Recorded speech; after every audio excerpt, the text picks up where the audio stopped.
A cooperator brother is someone who has given his life to Christ through the evangelical counsels, poverty, chastity, and obedience, but who hasn't discerned a call to the priesthood, but remains a lifelong brother. Cooperator brothers and priest friars have always made the same vow of obedience to God, Mary, and Blessed Dominic through the hands of the master and their local superiors. And we've always shared the same guardians of those vows, the living in community, cloister, silence, the wearing of the habit of the order. And in that, we've really shared a common life lived out through the vows. The Evangelical Counsel of Poverty means that we share all things in common, and we try to imitate the apostles in this way. Additionally, we live lives of chaste celibacy, and we also live lives of obedience to our superiors and to the church, meaning that we stay firmly within the flock of the church, and we're able to become obedient as Christ was obedient. When St. Dominic founded the order, actually, he didn't find them strictly for the priesthood. He found a community of brothers. Some were ordained and some were not ordained. But he founded the Cooperator Brothers when he founded the order.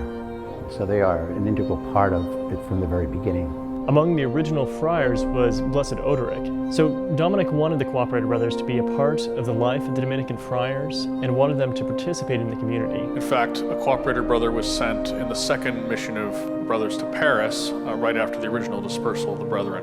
The main work has always been to keep the home fires burning, you might say, and to keep things functioning so that the friars could go out and preach, could study, and everything would be in order. We have a history of artists. James of Ulm was a stained glass artist. In Lima, Peru, we have Martin de Porres, who was a significant contributor to the building up the faith in Lima, and as well as Juan Macias. Since then, of course, we have a long history of a number of brothers who were martyred for the faith in the Spanish Revolution, and as well as many other religious communities. Blessed James of Ulm, who was a stained glass maker, and he was my model when I entered the order. St. Martin de Porres was a great saint. He had a difficult childhood. He was born out of wedlock to parents of different races. And this was a great trial for him at the time, and he wasn't accepted by many people in society. But he was able to be trained as a barber surgeon and was able to use his skills in the order to advance the order's mission by helping out the community and by also providing for the poor. I'm particularly drawn to Simon Balaki, who was a very early Cooperator brother, blessed of the order. He was a gardener, but not only was he growing vegetables for brethren to eat, but also various kinds of herbs and medicines to help the brothers be cured from various kind of illnesses. And he was also really known as an early mystic of the order. So, however, the brothers continued to serve in significant roles in the church. There are many professional fields that Cooperator Brothers have been involved over the years. Some of these fields include architecture, nursing, and serving in soup kitchens and homeless shelters. Even though we don't have the canonical authority to do the pulpit preaching, we preach in many different pulpits, therefore our message must be informed by serious efforts of study, in whatever form it may take. Study is a central part of the Dominican charism.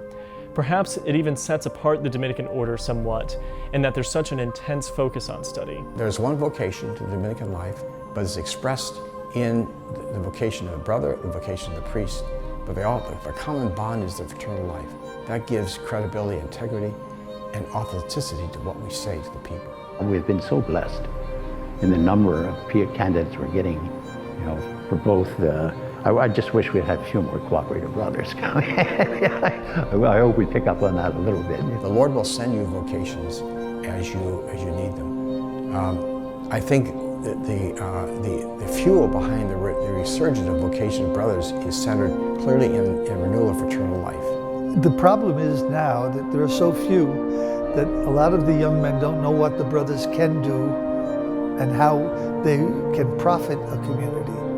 But once they see, then they realize, well, we need brothers. I'm thankful that Jesus even gave me the desire to be a Cooperator brother. I think he called me at this time so that I can be with the other Cooperator brothers in formation, so that with them I can learn about our life and our vocation. I genuinely feel greatly blessed.